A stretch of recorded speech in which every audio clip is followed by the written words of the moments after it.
Well, I'd like to thank Prithviraj again for his fine speech in proposition of the motion. This is Prithviraj's first time as a paper speaker in the House. You have done an emergency motion before, and I'm sure you won't mind me saying, when we caught up before, you were a bit worried about being POI'd. And I know that I sort of said, well, you were selected because I think you got the knowledge to defend them. But if you don't, just say, I'm coming to that. And I think we had one of each, so well done. Well, before we move on to our final paper speaker of the evening, who will be able to take this one home for us, I have full confidence in her. A few announcements. The Week 8 motion, the penultimate one of the term, is going to be this House believes the international community has failed Palestine. So definitely not one to miss. Do put it in your diaries. Winter ball tickets are also selling fast. There are a few QR codes around the building which, if you interact with them, will have some special deals for you. And anyone who knows Aliyah Adebowale, she won't be very happy if it doesn't sell out, so make sure you buy your tickets quickly. I think that's about it, really. So let's move on to the very final speech in opposition tonight, Miss Poppy Coburn. Poppy Coburn is the acting deputy comment editor at the Daily Telegraph and writes a weekly newsletter for the paper. She's a regular contributor to Times Radio, the BBC and LBC, and she's currently writing a book for Polity on the creation of a human rights framework in the United Kingdom and its implications for policymaking on immigration. When Poppy was a Cambridge undergraduate, she served as a student representative on the University Council. Poppy Coburn, you have the ears of the House.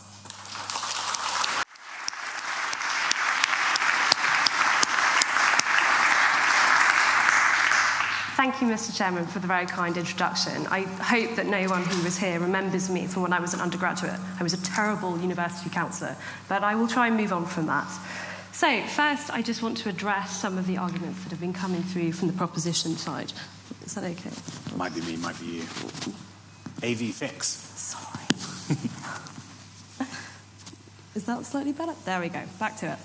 So I'd like to address some of the arguments that were being made by the proposition side. Firstly, we can leave international commitments without going to war with other countries. There is a difference between leaving the ECHR and becoming Little England. It is totally possible to support the principle of internationalism and take issue with the European Court. Those are two separate things, so we shouldn't conflate them. The other one is the point that was made most recently, and that was very interesting to me. It was about the idea that we cannot always have rights protected by Parliament because they've been on the wrong side of issues in history. For example, with gay rights. Well, I would obviously point out the fact that European countries were also on the wrong side of history on that one. This is because these are value-laden judgments. We change our values with time. That is the value of democracy. We can slowly change things through the democratic process and eventually, I hope, strive towards perfection, as one of the Abstain speakers mentioned earlier. Okay, so I understand I'm doing the graveyard shift here, so I'm hoping I can wake you up a little bit and be a little bit dramatic about what I'm saying. So I think we've had some very strong arguments here tonight. We've maybe also had some weak ones. I'm not surprised that the proposition has mentioned the moral case for being an ECHR. I think it's very powerful. But I would just like to briefly say that there is a powerful moral case for leaving too.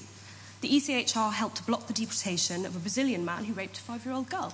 It blocked the deportation of an Albanian man who molested his stepdaughter on the grounds that it would adversely affect his right to a family life. And it blocked the murderer being deported to Jamaica on the ground that his criminal record was too bad. You can't pick and choose who human rights apply to depending on how much you like them. Human rights are human rights. They apply to all humans no matter what they've done. I quite agree with you. That's why I'm not here to make a moral case.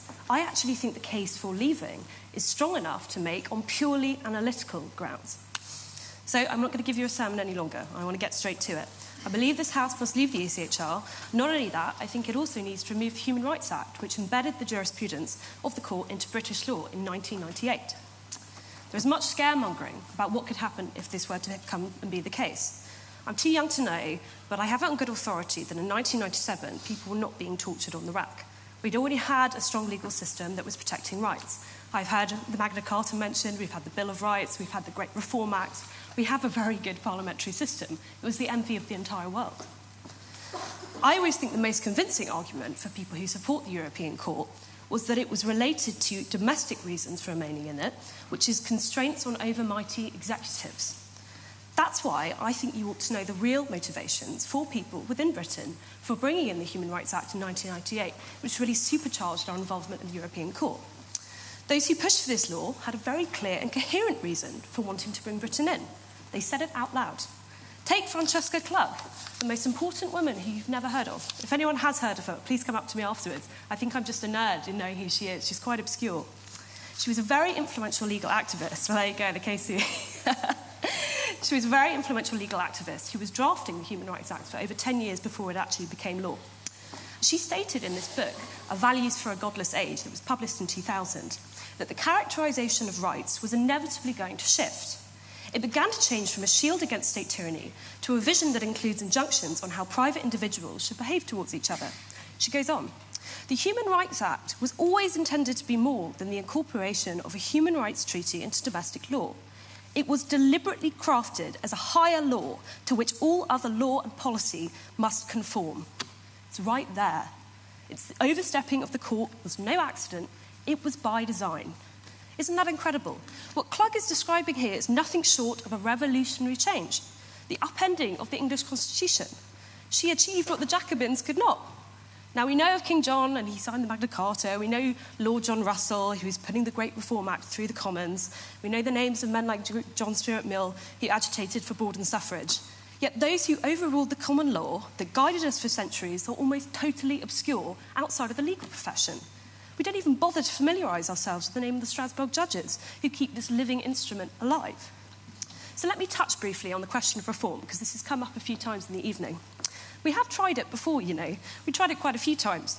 We tried it in 2010, in 2011, 2012, 2014, 2015, and 2018. And I think the former Supreme Court Lord Justice, Jonathan Sumption, put it best when he said these conferences were largely pointless.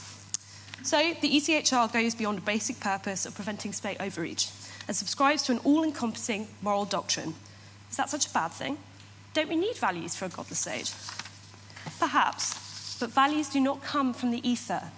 The Convention's founding statement and the Human Rights Act suggest that moral certitudes are universal absolutes. But it's become clear that the doctrine of human rights is not as universal as it claims to be and can be highly politically contingent. While it oversteps in some areas, in others, the ECHR seems to be woefully negligent. Take the issue of free speech. Why did the ECHR not block the 2003 Communications Act? Why has the ECHR not stopped state overreach in Germany and in France, who are currently ramping up excessive restrictions on free speech in their countries? There was a case in Germany a couple of months ago where a man was prosecuted for calling a politician an idiot, and the ECHR did nothing.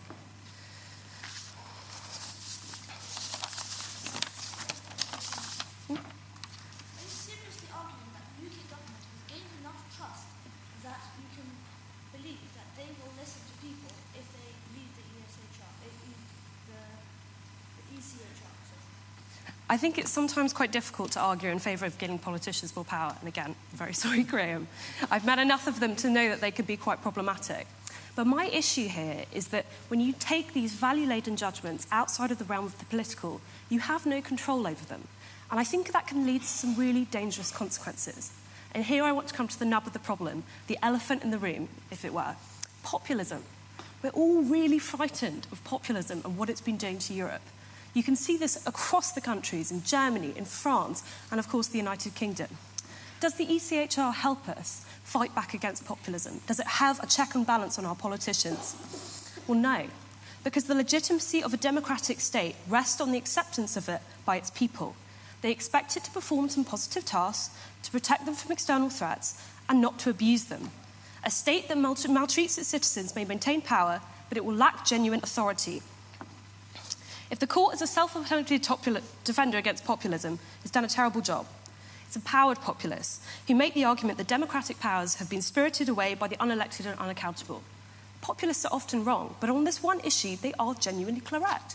There are issues that have been brought up earlier by the opposition side that have been taken out of the public realm, that have been taken out of the political realm.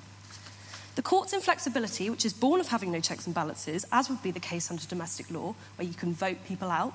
If you don't like judges, you can remove them. Parliament can change law because it is still supreme, makes it extremely problematic.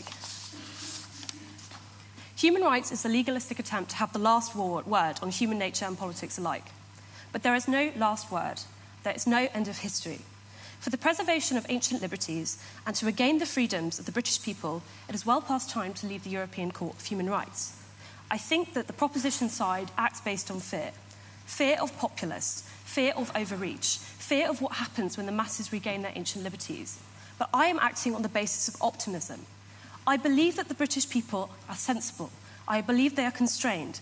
I believe that we have the best parliamentary common law system in the world. And I believe it's a long time since past that we got it back. Thank you.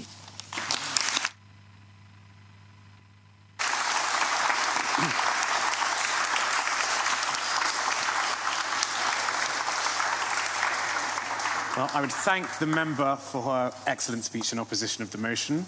Let's see whether any of these abstainees have been convinced.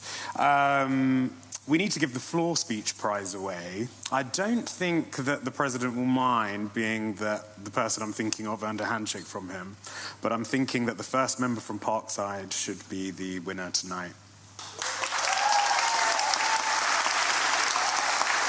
So, if you or your teacher just comes and sees us after, we'll find a way of sorting that out for you. In this house, we vote with our feet. Could I ask anyone who has not spoken tonight to please, if you're on the ground floor, go out the ayes door if you want to vote in proposition, the noes door if you would like to vote in opposition, or go through the middle if you would like to abstain. For anyone upstairs, there will be some tokens. Don't worry about going out the correct door. Someone outside will help you indicate the choice that you've made. Again, just to remind you all, the motion tonight was this House would keep Britain in the ECHR. Can we give a final round of applause to everyone who's spoken tonight? Thank you very much. We will be heading through in a few moments to the bar to hear the result. Thank you.